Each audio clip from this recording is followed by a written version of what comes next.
This is Wake Up New Bedford. I'm Marcus Coward, and I'm here with Eldric Abreu. We're here to talk about his life, New Bedford, and what's going on.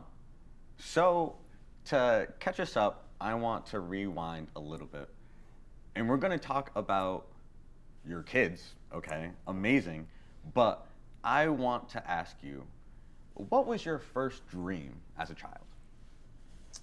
My first dream as a child. Okay, so, and not like dreaming, but like, professional career dream. Definitely, yeah. No, I was gonna say, I could probably answer that with when I started trying to think of like what would I want to be when I grew up, like as a career wise, and I had always thought as an entrepreneur was something I was gonna do because I'd always felt comfortable working with people. I felt like a people person. People had always told me I had a hack I could be if I was to work in commercial or working engagement. I catch people's attention. I could At a young age? At a young age. Really? And that actually, in Roosevelt, one of my first times, our Black History Month, we were doing just different revisions of our idols, like Black idols growing up, and I had picked on with Martin Luther King. Okay. And when I was speaking, and I told him, I was like, I was usually the kid in class that would answer, would talk, just because I was so comfortable with it. And I think that's part of due to my mom's personality. And the teacher that we were speaking with was like, I know you're comfortable, but this is going to be a big audience. So just let know, like, if you feel you freeze up, just look at me and just think about it. It was like, just act like it's a thing. Yeah. So I was like, oh, no, I'm okay. And as soon as I got up there, when the lights came on, I seen a crowd of at least like 200 people, and I was like, Okay, so what did you do? And I was looking at him, literally, and it replayed in my head, like, you're just think of it as this is your small classroom that you feel comfortable talking to. The amount of people don't matter. It's have that same comfortability. As soon as I thought that, I was like, you know what? I started speaking it. I see some people were encouraging it, and then I'm here starting to do it like with accent. I'm like, I had a dream. Like you getting into it. Now I'm feeling passionate, like moving. Okay. And the round of applause after, everybody was like, wow, look at how enthusiastic you went to that, like this little kid. Yeah, they were like, I seen you got a little afraid at first, but then after that, you would have never told. You could tell like you've been doing it your whole life, and I was like, it just felt comfortable after. And that was something that I had wanted to follow in. And actually, one thing that had gotten me involved or like in love with some community engagement, working in the community, was probably like 5-6 years ago. I was, due to bipolar, I was going through some difficulties, everything. My career, education, I had to take a pause at the time due to my health. And I was really like in a down spot and was thinking about like, what am I gonna do? What can I do? I just felt held. And I had went on to, and I'm like, I feel like the negative perspective of being a black man really was holding on to me. And I had went on a vacation with my cousins to Atlanta, and we went to the Civil Rights Museum in Atlanta. And man, I was like, I've always been inspired by historians, different idols in history. And black leaders. And black leaders, yes, and to be honest. And I'm reading through, and we're seeing a bunch of different people, and I told my cousin, I was like, wow. Like, I was like, yo, come here real quick. Like, I'm rereading, and we're reading about Nelson Mandela, and I was like, I completely forgot Nelson Mandela went to jail. Bro, decades. And, right? Decades. And I was like, you know what? Like, and I was like, yo, someone who was a convicted felon, like the image that we paint on, nobody can do better. We can't mix through that. And had a life sentence, and I'm like, you know what? He didn't let that define him. I was like, look at that. People might only remember Nelson Mandela for his great, and as a president for South Africa because of what he did. Yeah. But I was like, I thought that was, I had mixed it up. I thought it was after his presidency. No, I was like, after. Yes, bro, right after. And I told people were waiting for exactly. Yes. So, and I told my cousin, I was like, you know what? At the time, I was saying, I didn't like what was going on in my city. I felt some gentrification, some disconnect, and I told him, I was like, you know what? It's not that I don't like my city. I don't like what's going on in my city. My city, New Bedford, has made me the man I am today. I was like, so I want to fight for it. Yes, absolutely. And that yes. had motivated me, Same. and I'm like, you know what? If anybody in the past wanted to be like, oh, man, sometimes you were an angry person, this is something you want to do, or like this and that. And I was like, man, you know, as a child, we make mistakes, we learn from them. Our country, we have the land of freedom, land of opportunities. Yes. So I want to promote that. You know, someone who can make a mistake can learn from their mistakes, and your mistakes don't define you as a person. And that had motivated me. I'm like, you know, anybody that I think that was one of the things that scared me the most in Bay Area. Like, you know, if somebody had brought something up while, say I'm online, I actually, when while I was in BCC in 2016, that was around the same time the question number 4 was going on to propose like marijuana recreationally. Sure. Okay. And I had wrote something actually in school about this young woman, Charlotte's Webb, that the brothers in Colorado that helped advocating for marijuana as a medicinal drug. Sure. She had an extreme type of epilepsy called Dravet syndrome. Yeah, sure. Yeah. I didn't know exactly what you're talking about. Yeah. Okay. And her parents couldn't get no help, no medication to help, and but it they changed her life. went to the brothers. They made a strain completely without THC, any thing that would get them high, and it had helped control her in no way that anywhere else, and that's what I promoted. Yeah. And you know, somebody had I had seen it spun on New Bedford Guide, and friend shared it to me. It was like, wow, bro, look at all this bad take you're getting. Somebody had commented like this older lady was like, you know, this is exactly why we should vote no for this. So because black people like this that just want drugs, and they were like, look at him, he looks high and uneducated. And I was like, ma'am, I'm speaking in front of, I was in front of Bristol's BCC. I'm speaking in front of my college. I was like speaking educated on a writing essay I just wrote. Like with history, with facts, with everything. And I was like, and that's it. And 2-3 years later, when they had passed on, that's why I still remember the question and everything. Later that year. You were on the winning side. Yeah, absolutely. Next 2-3 years, I had bumped into that lady. She actually was a teacher of mine in elementary school. Wow. Okay. It was Salty, and I had seen her, I think, the year after I passed at Basque.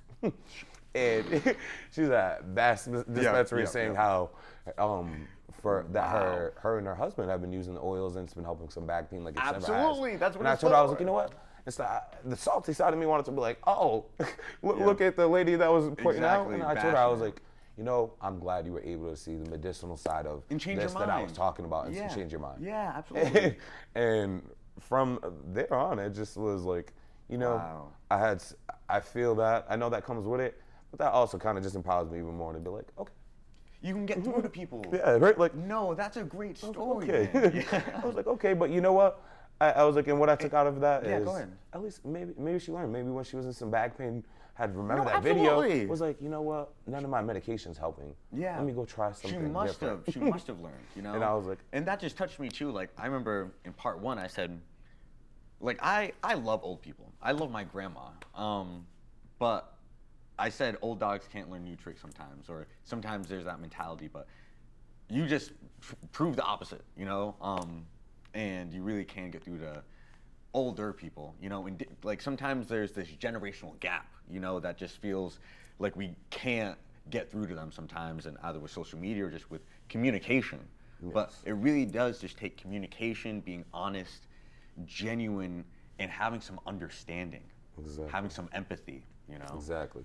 And that's actually something that, you know, I felt and grew up whole life thinking that way. And I was like, you know, one thing I had realized, and I'm like, you know, because some people will say that stereotypical type with that and different white people, and I'm like, you know, I've seen a bigger disconnect with older people, and I'm like, you know why? Growing up in the 80s or 90s, they had publicated and said it was okay to do cocaine. But you would go to jail for, you could go to for marijuana. Oh, sure, joint. Absolutely. A class 1 felony. That's what I'm saying. Yes. To think that marijuana is a Schedule 1 narcotic as bad as heroin, and but we have cocaine as a Schedule 2 narcotic because we found medicinal uses for it.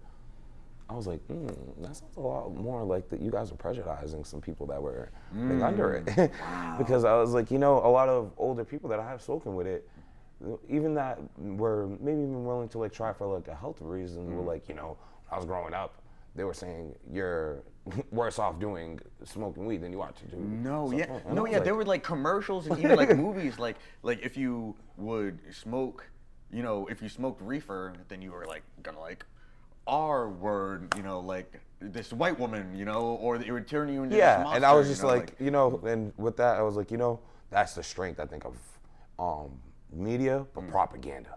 oh, absolutely. I was like, Yes, you know, yeah, yeah, me, yeah. even when And, we're like, promoting marketing. things, Yeah, but marketing propaganda, online, though, yes, we yeah. could promote something that's good, it'll do great.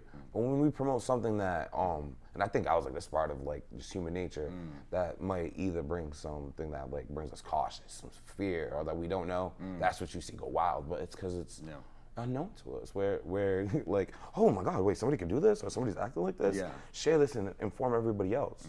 It's like, oh, because it's new to you. Exactly. And yeah. but it catches your eye. it catches that like cautious, like you become Has that cautious, affect. defensive. And I was like, I've realized too, that's part of the propaganda, the image that they'll put with different minorities, like in black communities. And you know, they're aggressive people. They're this and that. And I'm like, you know, they're defensive people who have been going through years and years and generations of prejudice, and that I was thinking on the way off. over here, like, yeah, black men in New Bedford might be rough around the edges sometimes, but it's because we have to, okay? And like bringing up the being jumped or just having altercations is naturally, you know, or just, but we aren't naturally like that.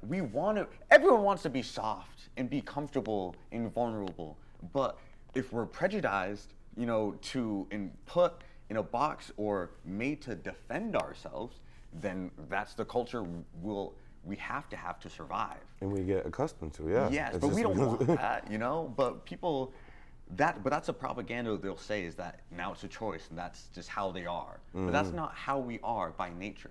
It's how the society and the culture has made us to defend ourselves. You know? Actually, I think that's perfect with what you just said. That's the choice, that's the idea.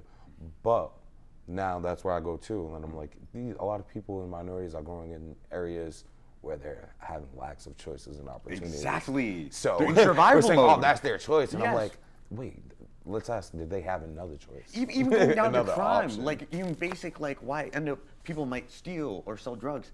They can't get a job because they were a convicted felon because of a joint, okay? But now they can't vote or get a good job. So it's just a lack of choices, and the conditions, poor conditions in a community will make people survive in detrimental ways, okay? But it's not because they want to, it's because of the conditions. Yeah, you get stamped, you get labeled into it. Yes. You can fight that as much as you want, and some people don't have the strength. I'm like, you know what? That's what you're gonna think of me. That's what you're gonna think of me. Exactly. It's the 'Cause system. I was like, oh my goodness. Because I'd said, you know, there's one thing too, like even when I started working in the community, I was like, you know, I'm always proud to say being born here in New Bedford and what I work. I was like, you know, but I had heard from a few people telling me cautious when I said, oh, I was born and raised in right near Monty's, and they're like, oh, that puts off a bad image. Yeah, and I'm yeah. like, That's a dangerous area. right? I was like, why? And I'm like, because like, oh, the drugs, everything that's going on, the violence, and I was like, but does that mean I was part of that? Yeah. Or does that like so? Or that's now, all because, the time? Because I grew up in that area, Yeah, that this isn't someone you would want to represent your city. Exactly. Or because one event or a couple of events will be what they remember and not any of the good things or just what it's like on a normal day or actually get to know the people in the community. And just let that event define that whole community. And that's exactly what happens within communities like that. Yeah. Because I was like, you know, I grew up my whole life in that area, a street away from Monty's Park. Sure, okay. And I was like, you know what? Until I was 26 working at a nonprofit here in New Bedford, Whale, I didn't even know the history of my park that I grew up, my childhood park that I grew up with. And I was like, you know, most people don't in that area. That Joseph Monty was a Cape Verdean veteran. Oh. That they had laid that park after. I'm like, wow. Have you ever seen a CV flag there? Yeah, like, wow. you see some embracement of that? I was like, wow. Man, I was like, I didn't even know the first name of who that was after. I grew up my whole life, and I was like, I could tell you the exact address of Monty's Park. Yeah. Well, what was his name history. again? Joseph Monty. Joseph Monty. Wow. And I actually had learned that from Lee Blake from the National Historical Society. Okay. And I was mind blown. I was like, wow. And like that's ours. That's our history, our community. Old Bedford Village. That's actually one of the most, one of the oldest historical buildings, housing places in the community. Sure. And it was made for a lot of Cape Verdeans that were during the whaling time for some work housing, and then had ended up in generationally become a lot of why people say the historical hub of different Cape Verdeans in that area. Sure. I was like, but wow. it was made for them. Yeah, and I was like, exactly. oh, that makes sense. Interesting. But you don't hear that part promoted. You hear about, oh man, you don't want to live in that area. You don't want to live around these people. Yeah. And I'm like, so these people, some are coming over as immigrants already with challenges and difficulties. Some are coming with that label, and have these barriers. And I'm like, we're making it harder for them, and a lot of people are even scared to help them. Or even to be there due to that propaganda. Absolutely. I hear people come into the city that have never been in the city, and once I mention about some work around there, they're like, I've heard about Monty's, I don't want to work outside of there. And I'm like, then what work are we doing to fix that area? Exactly. How is it going to get better? How is it going to get better? Yeah. And that's something too that I was like, that's one thing I'd like to see in the future. We have been doing a lot of efforts in the community, painting it up, embracing it with the art and this culture. Let's go embrace the art and culture of that park, of that community, and start giving these kids other opportunities to do it. And I was like, me growing up, a lot of people like, wow. So I've had people ask me, wow, growing up there, how did you not end up in jail? And I'm like, that sounds rude, but I was like, I guess there's some truth to it. And I was like, but I was like, I had a nice mother, like a strict mother to raise me. But I was like, also, I was like, when we were kids, we had a lot more opportunities after school. I was like, I used to go to Denison, be playing park. I was like, at Monty's, we used to have a basketball league in the summer for youth. Everybody was excited. I still have my, from when I was 5, first place jersey that I had. Fire. And I was like, we had things to supplement what these kids are doing now. Now I was like, they're being pushed out, they're being looked at differently, and the only place that they're being accepted and feeling embraced is around sometimes people who have already made some bad choices and are fixed in. And I'm like, they're becoming scapegoats for others, and we're not giving them other options. I was like, we had a mini golf place when I was growing up in here. Exactly. We had Hot Wheels. Yeah, exactly. So many things that we could do. Yes. What can you do right now outside besides maybe some minor mini leagues or funsy? Yeah. No, literally. You got to go outside of the city. And so you're bringing up fix it. An idea called the third space. Okay. Have you heard of it? No, I haven't. Okay. So the first 2 spaces are your home and your work. Okay. And it's an idea that psychologists and historians have brought up, that exactly what you're talking about, that there's not a third space anymore for kids to go. The third space, back in the day, like 80s, 90s, it would be church, work. It would be home, work, and church. Okay. And you would, in the church, your third space is where you would get a lot of your community. Okay, where you can feel like you belong, where you can socialize with people, see them in person, okay, catch up with them, and not have to, actually get to talk to them. But a lot of people don't go to church anymore. I mean, I go to church, but I can tell you that a lot of the pews are empty, and they used to not be. When I was growing up, people went to church, even especially the youth. People, the families went to church, and friends, okay, but that's a third space that's lost, okay. I grew up playing with the Bears or in the South End, like on the Red Sox, okay, and going to the Boys and Girls Club, okay, but and like you said, you brought up Denison's, and but it's not the same like it used to be, okay, and so what would be your recommendation? My recommendation would be we need some more neighborhood interactive programs for youth with the people within their neighborhoods too. Because each neighborhood, our community is going through issues. One thing I realized working in one role I had as a resident researcher for a healthy neighborhood study is each neighborhood is going through something else too. You'll see some difficulties that probably in the 5-minute walk difference that due to the lack of resource, the location that somebody might be experiencing that some others might not. And like even to back up that like some numbers behind the points, New Bedford is known for its history, and we have so many historical churches. Sure. We have, I think, over 15 churches that have closed down in the past 20 years. No, really? Yeah, we have over, I think, 30 churches in the city. Some first of the country. No, are beautiful. Beautiful. Absolutely. Yeah, yeah. Absolute beauty. Yeah. And one of the reasons they can't stay open is because they don't have supporters or followers. Wow. And one thing that I had learned, I was like, my working with a nonprofit in historic preservation was some reuse. And I was like, I understand of course, you can't have something open that if you can't pay the bills, like the logistics of it. But I was like, these churches still, their history deserve to be preserved. I was like, look, we have homeless issues. Yes. I was like, a church can be a great location. Absolutely. And for not enough people bring that up. Like, I've had that idea, people have had that idea before, but people just talk about it, but no one actually does anything about it. Takes action on it. Absolutely. So I think what it is, and two, and that's one thing where I was like, even with our younger generation and some community, I'm like, I think the disconnect of our community has been for generations, like, oh, we've been waiting for this to happen. It hasn't happened now. Our support, we're not engaging as much, and that's hurting us on both ways, whether it's information that we could capitalize on, different grants, programs that could be helping our community, as well as when there's different job opportunities and different things that they're promoting at these community meetings that they're not getting. Because now people working in the community are getting like, oh man, you're not trying to speak to us. And it's like, no, we still are making these efforts, but nobody's there. So we need it on both ends. Yes. And I think with our young generation, a lot of people that I was like, I've learned in this job, we lack accountability. I was like, we like to complain, bring up issues, but when it's taking action to it, that's something, the dedication into it sometimes becomes a little bit of a halt.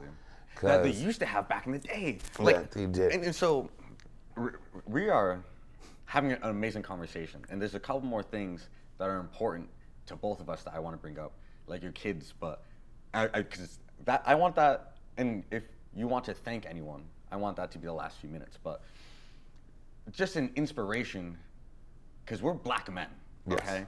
And I brought up black leaders before, but the black leaders back in the day started young, man. Like the Black Panthers were young, okay? Young. Fred Hampton was made the Chicago leader of the Black Panthers when he was 18, And it's just the youth aren't putting their energy into the same things nowadays. But I think it's because they're not given the same opportunities and the same guidance and direction. And I think part of that too also is we're not given the same aspect and prospect of where to reach to. Because there's been times, and I'm like, sometimes where people say, arrogance can be an issue, and I'm like, well, arrogance can also be part of the job that gets people going. Can help you dream. Can help you dream. Yeah, because people don't dream nowadays, exactly. Bro. These kids don't dream. I keep trying to inspire these kids to dream. There's people who have, like my age, I'm like, man, how are you, that were like, at 26, how are you working with the mayor and getting pictures with him? And I'm like, man, I wish I was doing this 5 years ago. I could have been doing this all time ago. But we're still young, so like, and that's where I think now is where I put, we need to get involved in our politics again. Yes, And exactly. that scares us because one thing that I was like, that I thought was a fun fact, but also a scary fact that I learned from someone in the community was on our non-election years, when our city is voting, only about 13% of our city votes. Yes, correct. We have a population of over 100,000 people. Correct. Yes. So that's 13,000 people advocating and making the choices for 110,000 people. Correct, yeah. And when people are telling me, oh no, this is absurd, this is that, and I'm like, then use your power where your voice is. Let's go vote. There are bills, there are acts that are there that, why sometimes people who are sleek and immature who can take advantage, because they know people ain't voting against it. Because I was like, oh wow, only 13% are voting. I was like, how many of those people are under 30? I guarantee. Exactly. About 3.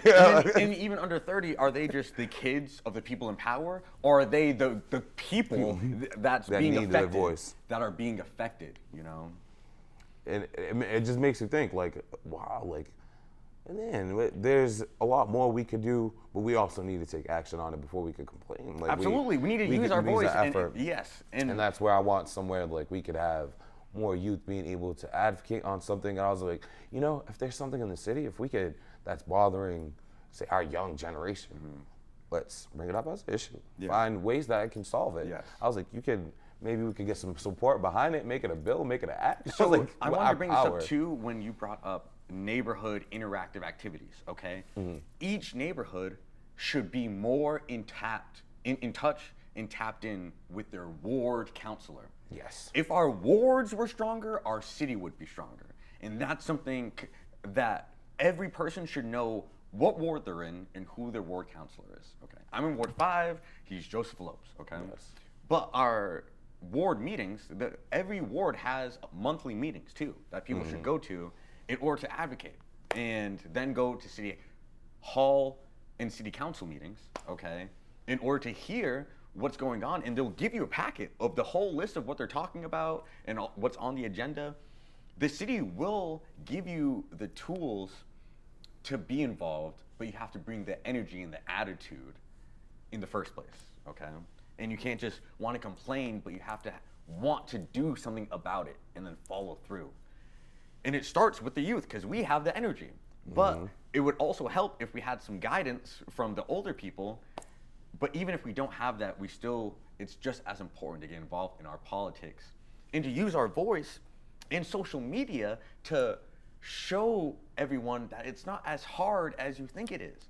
Be a little bit fearless, be a little bit arrogant, okay? Exactly. I tell people I have a TV show, because I do. There's shows throughout the week on Channel 95 on public access, but I also put it out on YouTube, okay? And I advertise it on Facebook and on Instagram. But I tell people I have a TV show. They're like, wow, you have a TV show? I'm like, yes. And so you can do this. You can do so much. You have to dream, you know? Exactly. And so I think that too is where now we can take more action on the inclusive and getting with our diversity. And we need some more inclusiveness with that, because where we had mentioned before, the diversity we look into, we need different races working into here. We need different types of people. I'm like, we need different age groups as well. Yes, I was like, kids. Exactly. I was like, because a lot of people, sometimes the reasons why they're afraid to is because, say for most of our mayors and city councilmen, except for, which I give a lot of credit to, like Shane Burgo. Yes, exactly. I was like, most of our mayors are old, in the 40s and up, and we need to be passing the torch, but also yes. brings a barrier that kids are like, oh my God, man, I can't be a mayor until this age or this age. Because I was like, one thing when I had heard about, I told everybody that when I was hearing about the big case going on with the mayor in Fall River, Jurassic, a few backs that had went through some embezzlement charges and some different issues. A lot of only the negative was going on, but it went on to Netflix because of that. Okay, I'm not even. Yeah, that's what I was saying. And I was like, but the first thing I took out of it was this man was found in trouble around, I think, in 25. At 25, he was already in his second term as mayor. Wow. Right? Wow. I was like, everybody was just talking about the negativity, like, oh, look what this is. And I'm like, bro, wait, hold on. Just shoot. I was like, the charisma he must have had, to really get the votes, but that's the thing. In order to be on the ballot, this is a simple goal every kid should know. In order to get on a ballot in New Bedford, you only need 50 signatures. Mm-hmm. Bro, half of that can be your family. You could just go outside, people if people want someone they trust to represent them, be that person. You can find 50 people and then just advocate for the issues that are affecting you and the people around you. And there's another way I say, like, meeting halfway too. We sometimes we'll make a video. We're trying to get 50 shares. Now imagine if you get 50 supporters. I'm saying, on my Facebook, 50 of my friends that support share what I'm doing work, share this. Yeah, they're absolutely. 50 friends, share that. Yes, exactly. That's already a clientele of 250. Yes. Now they're 50 friends, and you share have that. to just have the confidence and the passion to actually ask them. You have to put yourself out there. And a lot of people are just anxious nowadays. Exactly. And so the point of Wake Up New Bedford, because we're running out of time, is to get over that anxiety and to inspire the youth. Thank you. And with that message, I'd say, let's wake up, and it's time to realize for our youth, this is our city as well. Our voice matters, and the power is within our hands. Within our voting, we give our politicians, our representatives the power to vote, and also the topics to advocate on. If you have something you want to bring up, do some research and bring it up to your, like Marcus has brought up, your local city ward councilor. I'm sure. Go to their meeting. That's what they're having those meetings for, to hear what you got to say. And so thank you for watching. And unfortunately, we're out of time. But catch us next time on Wake Up New Bedford here with Marcus Coward. We thank Eldric Abreu for coming. It's been a pleasure. And we're going to talk some more after this, okay? But catch us next time. Thank you.